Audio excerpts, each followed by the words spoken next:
আসসালামু আলাইকুম। আহ, খালি চোখে দেখা যাচ্ছে যে মার্কেট পুরোপুরি সাইড ওয়েজে মুভমেন্টে আছে। মার্কেটে কোনো আপ আপ আপ ডাউন নাই, আপ মুভও নাই, ডাউন মুভও নাই। অনেক কয়দিন ধরে আমরা যদি হিসাব করি তাহলে পরে গুণলে পরে প্রায় মাস খানেকের বেশি সময় ধরে বা তারও বেশি সময় ধরে মার্কেট একদম সাইড ওয়েজে মুভমেন্টে আছে। এবং এটা আমরা বিভিন্নভাবেই বুঝতে পারি, খালি চোখে যেমন বুঝতে পারি, মুভিং অ্যাভারেজগুলো দিয়ে বুঝতে পারি, আমরা আরএসআই দিয়েও বুঝতে পারি যে আমাদের বর্তমান শেয়ারটা বা ইন্ডেক্স বা কোনো একটা শেয়ার বা ইন্ডেক্স বর্তমানে কি ট্রেন্ডে আছে। আমরা আরএসআই বলতে কি বুঝি সাধারণত? ওভারবোল্ড বা ওভারসোল্ড সিচুয়েশনগুলো বুঝি, ডাইভারজেন্স কনভার্জেন্স বুঝি, বা শার্টের উপরে উঠলে পারে কিনতে হবে, এইরকম বিষয়গুলো বুঝি। কিন্তু আরএসআই আরও বহুবিধ ব্যবহার আছে। আমাদের বর্তমানে একটা শেয়ার বা একটা ইন্ডেক্স কি অবস্থাতে আছে, ট্রেন্ডে আছে কিনা, সেটাও আমরা আরএসআই দিয়ে বুঝতে পারি। আরএসআই আসলে কি?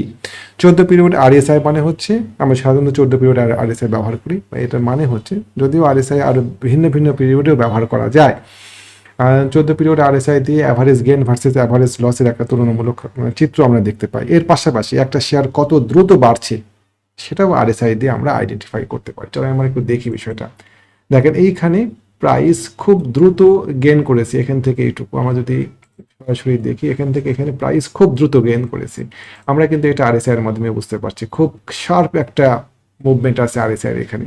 আবার দেখেন এই জায়গাতে প্রাইস অতটা শার্প মুভমেন্টে নাই। এই জায়গাতেও আরএসআই বাড়ছে, কিন্তু আরএসআইটা স্লোপি।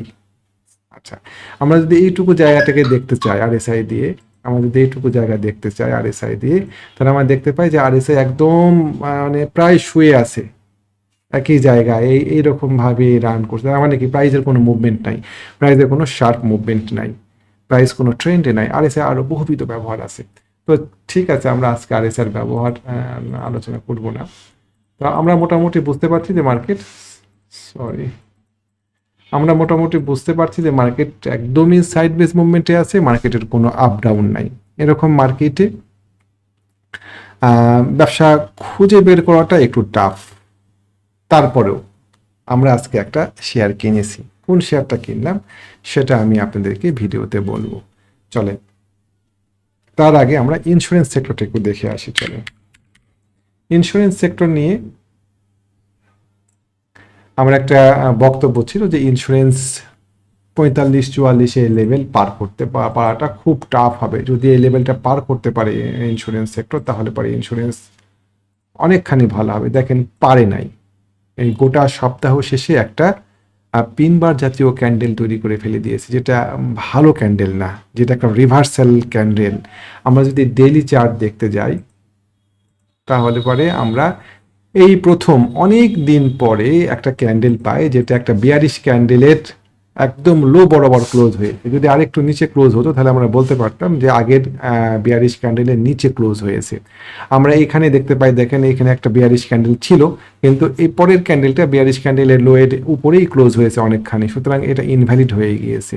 প্রথম গত দিনে যে বিয়ারিশ ক্যান্ডেল তৈরি হয়েছে একটা, সেই ক্যান্ডেলের একদম লো বরাবর ক্যান্ডেল ক্লোজ হয়েছে। যদি পরের দিন মানে আগামীকালকে যদি ক্যান্ডেল এই লেভেলের নিচে ক্লোজ হয়ে যায়, তাহলে পরে এটা অ্যাক্টিভেট হয়ে যাবে। তখন এই সেক্টরটা বেশ ভালো রকমের বিপদের মধ্যে পড়বে। অলরেডি বিপদের মধ্যে পড়ে গিয়েছে, এবং এই সেক্টরটা যে খুব বেশি আপনাদেরকে বিপদে ফেলাবে তাও না। এই সেক্টরের একটা বৈশিষ্ট্য হচ্ছে, দেখেন ও ডবল টপ তৈরি করে, কিন্তু রেজিস্ট্যান্স লেভেলে আসলে পারে ডবল টপ তৈরি করে। হয়তো এখানেও একটা ডবল টপ তৈরি করবে, আপনি সুযোগ পাবেন বের হওয়ার ইনশাআল্লাহ, যদি বের হতে চান আর কি।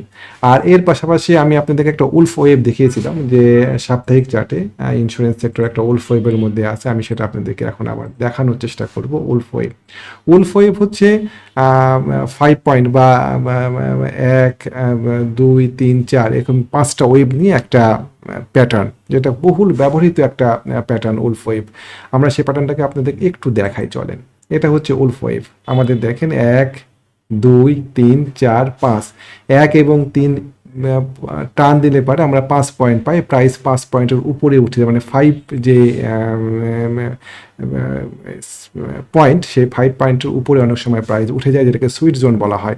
এবং এখানে সেল সাধারণত আসে স্মার্ট মানি, একদম যাকে বলা হয় টেক্সট বুক প্যাটার্নটাই যেন উঠে আসছে এই জায়গাতে। আমাদের 1 এবং 3 যোগ করেন, আমাদের ঠিক একটু পড়ে নিন বা একটু স্টাডি করেন উলফ ওয়েভ নিয়ে। প্রাইস আমাদের এই লাইনের উপরে উঠে গিয়েছে, এবং সম্ভাব্য এরিয়াটা কোনটা সেটাও এটা দিয়ে আইডেন্টিফাই করা যায়। 1 এবং এই 4 যোগ করলে যে দেখাতে হবে সেটা হচ্ছে 6 নম্বর পয়েন্ট। সেখানে এসে প্রাইস স্টে করবে, সেটা প্রায় 32-এর কাছাকাছি। অনেক দূর মনে হচ্ছে, হয়তো সময় লাগবে, কিন্তু আমার উলফ ওয়েবের প্রাইস টার্গেট হচ্ছে 32। এটা আমার টার্গেট না। উলফ ওয়েব দিয়ে দেখা যাক ইন্স্যুরেন্স সেক্টর আসে কিনা 32, নাকি সে 45 ক্রস করে উপরের দিকে যায়। 45 লেভেলে শক্ত রেজিস্ট্যান্স আছে, এটা আমি আপনাদেরকে বহুতবার দেখিয়েছি। এই জায়গাতে শক্ত রেজিস্ট্যান্স আছে, আপনারা নিজেরাও বুঝতে পারছেন। এইখানে এখানে এখানে আমাদের এইখানে রেজিস্ট্যান্স আছে, এখানে কয়েকবার রেজিস্ট্যান্স কবলে পড়েছে। সুতরাং এই লেভেলটা যদি পার করতে পারে ইন্স্যুরেন্স সেক্টর, তাহলে পরে বেসিক্যালি তখন হয়তো আমিও আপনাদের সাথে বলবো যে হ্যাঁ ইন্স্যুরেন্স সেক্টর বাড়ছে, কিন্তু এটা তো আগে পার করতে হবে। আমরা রিয়াকশন দেখাবো, আমরা প্রোঅ্যাক্টিভ হব না যে পার করার আগেই বলে দেবো যে পার হয়ে গিয়েছে। এটা করতে গেলে পরে অনেক সময় বিপদের মধ্যে পড়তে হয়। তো ঠিক আছে, পার করুক 45, তারপরে আমরা এটা নিয়ে পজিটিভ হব। আপাতত ইন্স্যুরেন্স নিয়ে আমি এখনও নেগেটিভ, মানে পজিটিভ না আর কি। নেগেটিভ পজিটিভ না মানে তো নেগেটিভ, তাই না?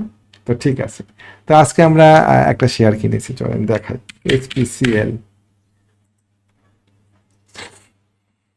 হ্যাঁ, একজন মেম্বার আমাকে বলছিলেন যে ভাই আপনি শুধুমাত্র হাই রেটে শেয়ার দেন, লো রেটে শেয়ার দিবেন আপনি আমাদের। আমি বললাম যে ভাই, যখনই একটা শেয়ার তার একটা শক্ত রেজিস্ট্যান্স পার হয়ে যায়, তখনই সেটা হয়ে যায় তার লো লেভেল। যেমন ধরেন SPCL এর জন্য এই লেভেলটা 54 লেভেলটা হচ্ছে একটা রেজিস্ট্যান্স লেভেল ছিল, এটা পার হয়ে গিয়েছে, তাহলে 54 লেভেলটা হচ্ছে এখন SPCL এর লো লেভেল।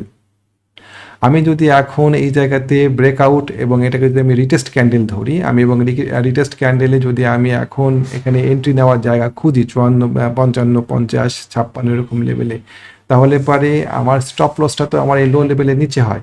54 নিচে আমাদের স্টপ লস, এটা খুব ছোট্ট একটা স্টপ লস হয়, কেমন? এবং এটাই হচ্ছে শেয়ারটা low price. Apex tannery, apex tannery যখন এই লেভেলটা পার করছিল, 81 লেভেলটা পার করছিল, তখন এই 81 লেভেলটা হয়ে যায় হচ্ছে apex tannery low price level. এই লেভেলটা অনেক কষ্টে সে পার করে, আপনারা দেখতে পাচ্ছেন কিনা।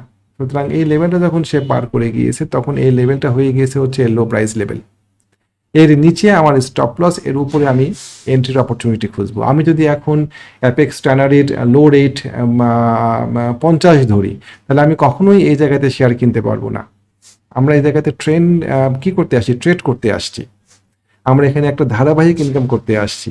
এই ধারাবাহিক ইনকাম করতে গেলে আমি যদি এখন বটম লেভেলে শেয়ার খুঁজতে যাই, তাহলে কোনো দিনই আমরা এখানে ট্রেড করতে পারবো না। আমাদের ট্রেড করতে গেলে পরে ট্রেন্ডি শেয়ারকেই খুঁজে বের করতে হবে। এবং ট্রেড করতে গেলে পরে ডেফিনেটলি আপনাকে কিছু কিছু ট্রেডে স্টপ লস মেনে নেওয়ার মানসিকতা রাখতে হবে। আমরা যদি এখন স্টপ লস না নিই কোনো একটা শেয়ারে, দেখতে পাচ্ছি একটা শেয়ারে প্রথমত হচ্ছে ট্রেড করতে গেলে পরে দুইটা কাজ করতে হয়। একটা হচ্ছে যে আমি কম করে শেয়ার কিনবো, অন ক্যাপিটাল 2%-এর বেশি ঝুঁকি নিব না। অন ক্যাপিটাল 2%-এর একটা চমৎকার হিসাব আছে যে আমি 10 লক্ষ টাকা নিয়ে ব্যবসা করলে কোনো একটা শেয়ারে 20,000 টাকা বেশি লস করবো না। এটা হচ্ছে অন ক্যাপিটাল 2%-এর ঝুঁকি। রিস্ক ম্যানেজমেন্টের এই বিষয়টা চলে আসে যে আমি কোনো একটা আমার কাছে 10 লক্ষ টাকা আছে, কোনো একটা শেয়ারে আমি 20,000 টাকার বেশি লস করবো। তাহলে অটোমেটিক্যালি কতগুলো শেয়ার কিনলে পারি, কোথায় আপনার স্টপ লস হচ্ছে, কতগুলো আপনি শেয়ার কিনছেন, এই সমস্ত বিষয়গুলো তখন ক্যালকুলেশনে চলে আসে। আমি তখন ওই জায়গাতে ওই পরিমাণ শেয়ার কিনবো। আমি আমার লসটা ঠিক করে রেখেছি, এবং আমি যখন প্রফিট করবো, আমার প্রফিট লেভেলটা কোথায় সেটাও আমার ঠিক করা আছে। 1:2 রিস্ক রিওয়ার্ড রেশিও হবে আমার।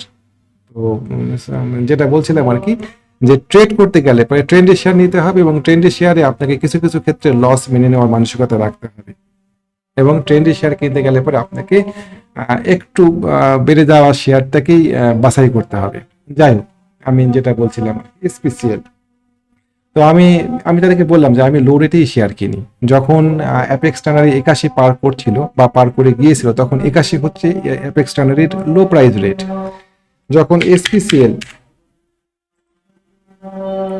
54 লেভেলটা পার করে গিয়েছে, তখন SPCL এর লো রেট হচ্ছে 54 নিচে আমি আমার স্টপ লস সেট করে দিয়ে এই শেয়ারটাতে এন্ট্রি খুঁজবো। মার্কেট খারাপ, তারপরেও এই শেয়ারটা আমার কাছে ভালো মনে হয়েছে। আমার এদিকে ব্রেকআউট হয়েছে, ব্রেকআউটের পরে আমার ক্যান্ডেলে ভলিউম কম। আজকে আরেকটু ভালো ভলিউম হলে কথাই ছিল না। দেখা যাক, মার্কেটে আজকে এমনিতেই ভলিউম কম, আগামী দিন আমরা দেখবো এই ভলিউম বাড়ে কিনা। তো এই শেয়ারটাতে আমরা এন্ট্রি নিয়েছি। আর কোনো শেয়ার আমরা যারা খুঁজি নাই, আমরা আপাতত এই ইপিএস সপ্তাহটা একটু ঠান্ডাভাবেই কাটাতে চাই। তো যাই হোক, শেয়ারটা যদি আপনাদের ভালো লাগে তাহলে পারে ডেফিনেটলি যদি এন্ট্রির সুযোগ পান বা যদি সেই সিনারিও তৈরি হয় আগামী দিন, দেখতে পারেন এটাতে এন্ট্রি দিবেন। তো মোটামুটি আজকে আর বেশি বড় ভিডিও করবো না, আদান দিয়ে দিয়েছে। আমাদের একটা ট্রেনিং প্রোগ্রাম শুরু হচ্ছে, যারা ব্যবসাটা শিখে করতে চান তারা ডেফিনেটলি এই ট্রেনিং প্রোগ্রামে যুক্ত হলে উপকৃত হবেন। আগামী মাসের 15 তারিখে আমাদের প্রোগ্রাম শুরু হবে। আমাদের রেজিস্ট্রেশন চলছে, যারা করতে চান তারা আমার সাথে যোগাযোগ করতে পারেন। 01921931195 আমাদের হোয়াটসঅ্যাপ নাম্বার। এই নাম্বারে যোগাযোগ করে আপনি আমাদের সাথে রেজিস্ট্রেশন করতে পারেন। এর পাশাপাশি আমাদের একটা হোয়াটসঅ্যাপ গ্রুপ আছে, আপনার ইচ্ছা করলে সেই গ্রুপেও যোগ দিতে পারেন। নাম্বারটা সেম থাকলো 01921931195। আগামীকালকে আবার নতুন কোনো ভিডিও নিয়ে আপনাদের সামনে উপস্থিত হবো। আজকে এই পর্যন্ত। আসসালামু আলাইকুম।